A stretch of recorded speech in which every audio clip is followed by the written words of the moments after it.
After the 9/11 attacks, it took about 10 years for the United States government to get Osama bin Laden. They got him in May 2011. Now, as of tonight, we know it took another 11 years after that to get bin Laden's brain, to get the man who was bin Laden's number 2 in al-Qaeda at the time of 9/11, the man who took over as al-Qaeda's leader after bin Laden was killed by U.S. Navy SEALs. The string of attacks and murders attributed to Ayman al-Zawahiri is stomach-churning. He was the ideological mastermind behind the turn of al-Qaeda and groups like that toward indiscriminate mass murder of civilians anywhere, including Muslims, all in the name of Islamic piety.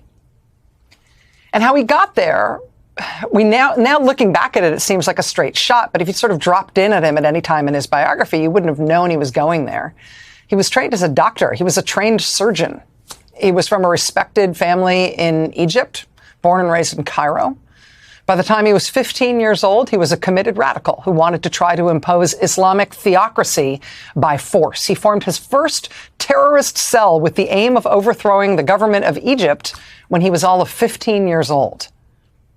When Islamic militants did assassinate Egypt's president, Anwar Sadat, at a military parade in 1981, Ayman al-Zawahiri was one of hundreds of Islamist radicals who was tried and imprisoned for that crime. He was tortured for years in Egyptian prisons. While he was there, he became an informant, supplying information on his comrades to the Egyptian security services. He was released from prison in Egypt in 1984, even more radical than when he had gone in.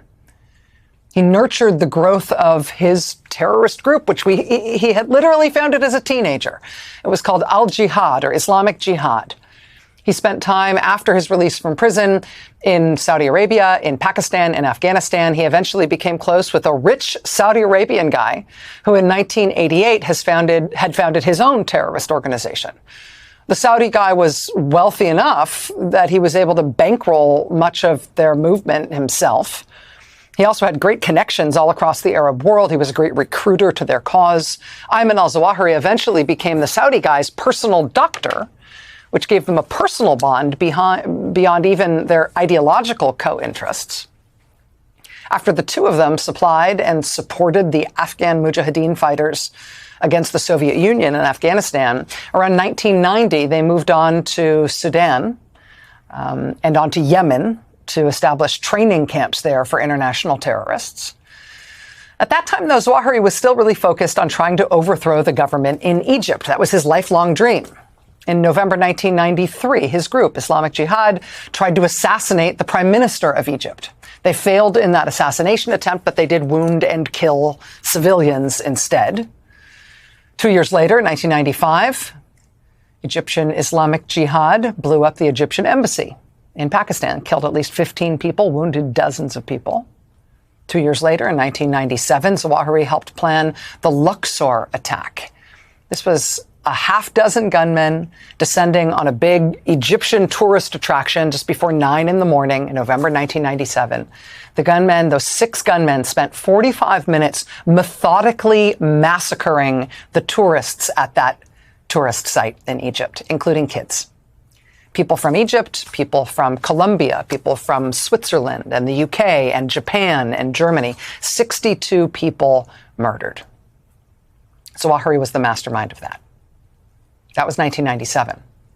In 1998, Zawahiri wrote what amounted to a declaration of war against America. He proclaimed that groups like his and his friend Osama bin Laden's group, Al-Qaeda, and all the Islamist terrorist groups, he proclaimed were all united as what he called the International Front Against Crusaders and Jews, not to put too fine a point on it.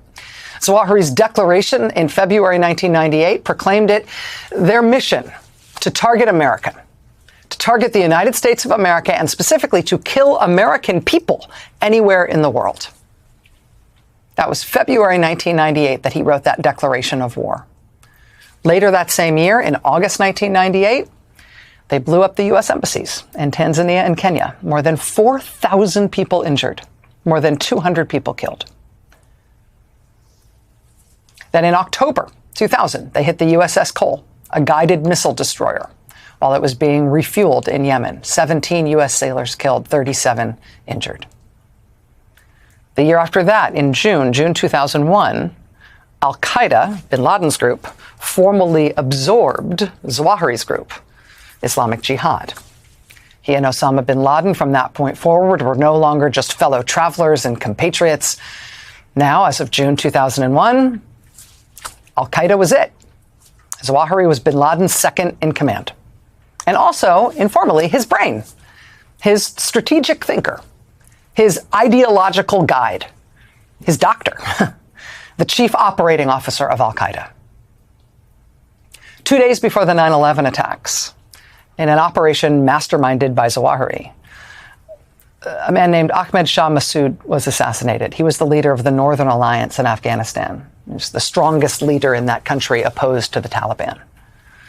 Zawahiri wiped him out on September 9th, 2001, doing a huge favor to the Taliban, indebting the Taliban to himself, essentially. And then 2 days later, of course, they rained down hell on the United States of America on September 11th, 2001, in Pennsylvania, in New York City, at the Pentagon. This was the first wanted poster put out for Ayman al-Zawahiri after 9/11. This is from October 2001, just weeks after the attack. You see the reward for information leading to his capture at that point was $5 million. That would soon quintuple to a $25 million reward, the largest reward offered for anyone on Earth. After a U.S. Navy SEAL mission in 2011 took out Osama bin Laden, Zawahiri became the head of al-Qaeda. And at that point, Zawahiri became literally the most wanted terrorist on the FBI's list of most wanted terrorists. And you can see, if you look at the two different wanted posters, you can see that over 20 years plus, while the reward did go up, they didn't change the photo of him. They didn't change much about what they knew about him or how to advise people to find him. But tonight there is an update. Tonight they've updated the poster at long last. This was just changed this evening as we were prepping to get on the air. They put a big red deceased across the bottom of it now. What we know is this. Ayman al-Zawahiri was back in Afghanistan, which itself is a story. He was in a well-off neighborhood in the capital city of Kabul. The New York Times and the Washington Post are reporting that the house where he was killed was owned by a senior member of the Taliban government known for having links to al-Qaeda.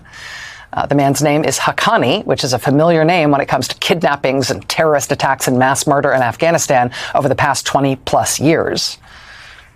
While the U.S. military no longer has anyone in Afghanistan, the U.S. government was apparently able to obtain intelligence on Zawahiri's whereabouts dating back for several months. They were specifically able to get information on the pattern of life at the house where they knew he was staying, dating all the way back to April.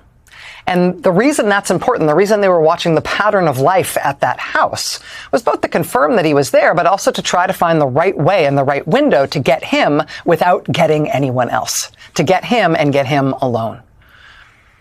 President Biden was briefed in detail on the prospects for a drone strike hitting that house. The intelligence community reportedly built a physical model of the house that they wanted to hit. They used that physical model to show the president their intentions and to brief the president on how the mission might unfold. President Biden said in remarks to the nation tonight that he gave the order a week ago that they could strike when the right time and the right circumstances arose.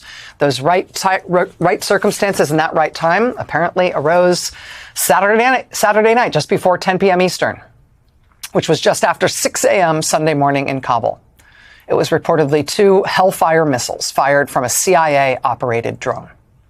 It has been 20 years and 10 months since al-Qaeda killed 3,000 Americans on U.S. soil in the 9/11 attacks. It took 20 years and 10 months to get the 2 guys who ran al-Qaeda during that attack. Astonishingly, the leader of the Republican Party, the party's last president and their likely next presidential nominee, said just this weekend that, quote, nobody's gotten to the bottom of 9/11. He literally said that this weekend. Nobody's gotten to the bottom of 9/11. What was that all about?